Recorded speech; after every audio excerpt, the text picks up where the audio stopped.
I'm Bernie Dodge, and this is the Infinite Thinking Machine.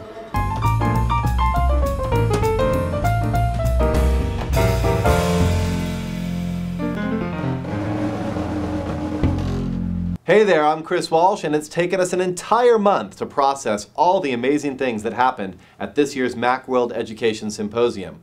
Great presentations, new tech gadgets, amazing educators, and oh yeah, the debut of a little thing called the iPhone.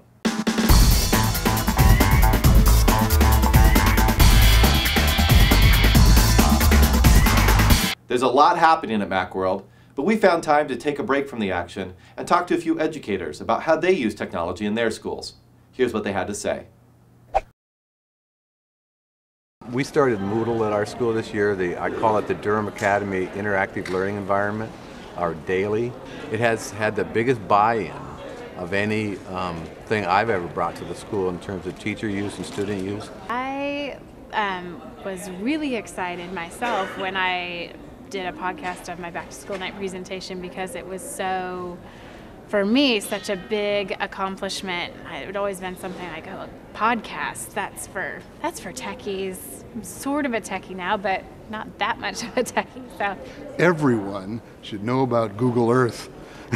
This program is absolutely incredible. And every day I'm talking to teachers saying, what could you do with this in your math class, your history class, at this grade level or that grade level? And teachers are going, we could track scientists and where things were done. We could track Lewis and Clark. We could track the California missions. We could track the plots of literature stories, and that's the big project I'm working on with literature trips on Google Earth, because an awful lot of great literature are road trips, from the Aeneid to Grapes of Wrath to Catcher in the Rye, Huckleberry Finn. There's so many stories that we can actually watch and see. That's where that character is. There's a math teacher in my region who basically podcasts every single pre-algebra and algebra lesson every day. So students go home, they may have forgotten a part of the lesson, they hop right on iTunes, grab the podcast down, and then they can scrub right to that particular question, follow it through, and then continue their homework. Not only do students do it, but their parents do it, so that if a parent says, well, how do I help with the homework, they've got every single algebra lesson for the entire year in iTunes, and they can download that podcast. One of the things I've been playing with is the Google Apps for your domain, and actually they have set up a system where you can actually buy the domain from Google, and you can set up a portal system that actually allows the students to add their own content, but you can actually lock part of the content and have things like links to Google Docs and spreadsheets, links to Gmail, links to Google Reader, and that just makes that experience, that one place for them to access everything, very, very important. We even got a chance to roam the exhibit hall with our good friend Hall Davidson. We call this segment Hall in the Hall. Yeah, I know, real creative, huh? Hall in the Hall. Well, let's go look at the iPhone, because everybody's talking about this thing. This must be it in the glass, like rose case. It's like Beauty and the Beast. Oh, there we go. Yeah, it's cool. Well, here's what people don't know. You have to have this thing with you. It's not like that's inside. This is the unit. This is the whole thing. You have to carry. Are those expensive to ship? This is the battery and the hard drive. Wow. Oh, it's incredible. Yeah. We think the pedestal is maybe more important than the phone itself. Yeah. You think so? Really? Wouldn't you want that in your classroom? That'd be great. I would showcase all this great stuff they're doing.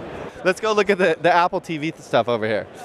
Bravia? Oh, this is so I would think that every class in the country would want one of these.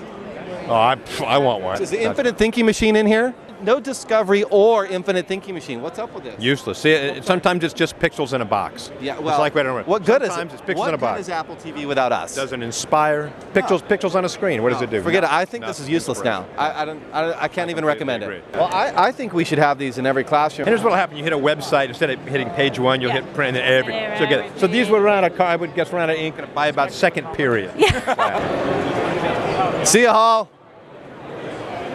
So after experiencing the iPhone firsthand, it kind of got me thinking, how would learning change if every kid had an iPhone? Woohoo! Are you giving us a new iPhone? Uh-huh. Wow. That's just the kind of guy I am. Gosh, I mean, everybody would have one? Yes, everybody. Everyone had an iPhone. It would be a one-to-one learning environment. I mean, can you imagine what kids could learn in a one-to-one? Tell me more. I can't even wrap my brain around what that would do for education.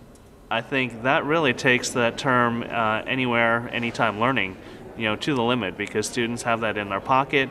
They don't have to even have wireless access to get answers. If every child at my school had an iPhone, that will give them instant and regular access to technology. Right now we see cell phones as a bad thing because we see some kids are using cell phones for inappropriate usage.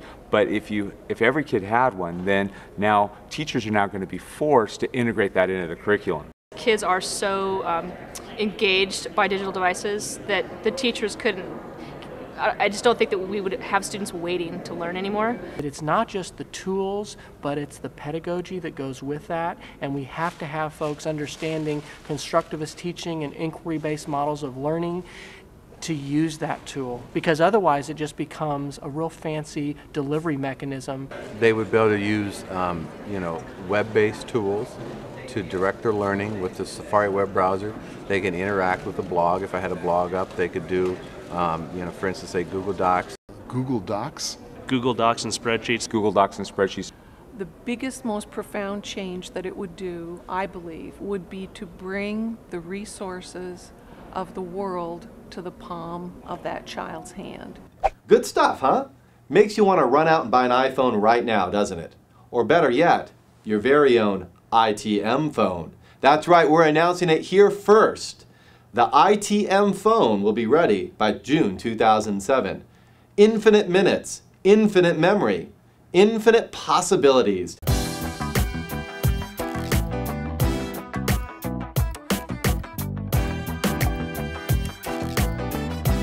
Now all we need to do is get the rights to the name, ITM Phone. Who could have that? Cisco? You're kidding. Back to the drawing board.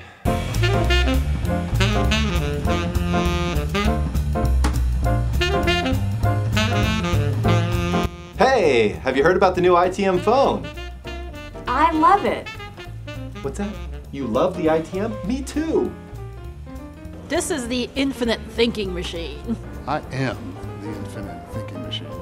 This is the infinite thinking machine.